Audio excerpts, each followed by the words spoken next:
तर एक मोठी बातमी समोर येते। राज ठाकरे आणि पंतप्रधान मोदींची शिवाजी पार्कवर सभा होईल अशी माहिती मिळते। महायुती विरोधात काम करणाऱ्यांवर कारवाई होणार।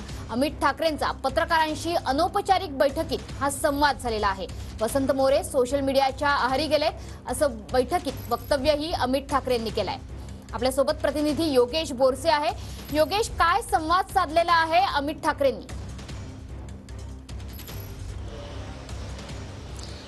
अमित ठाकरे आज पुणे दौऱ्यावरती आहेत आणि या पुणे दौऱ्यामध्ये अमित ठाकरे हे प्रभागनिहाय बैठका घेत आहेत। लोकसभा निवडणुकीच्या पार्श्वभूमीवरती महायुतीला पाठिंबा देण्यासंदर्भात आणि एकूणच महायुतीचं काम करण्यासंदर्भात आज अमित ठाकरेंनी बैठका घेतलेल्या आहेत। पदाधिकाऱ्यांना काही सूचना सुद्धा केलेल्या आहेत। लवकरच राज ठाकरे आणि पंतप्रधान नरेंद्र मोदी यांची जाहीर सभा ही मुंबईतल्या शिवाजी पार्क मैदानावरती होईल अशी माहिती अमित ठाकरेंनी पत्रकारांशी जेव्हा गप्पा मारत होते त्यावेळी या संदर्भातली माहिती दिलेली आहे।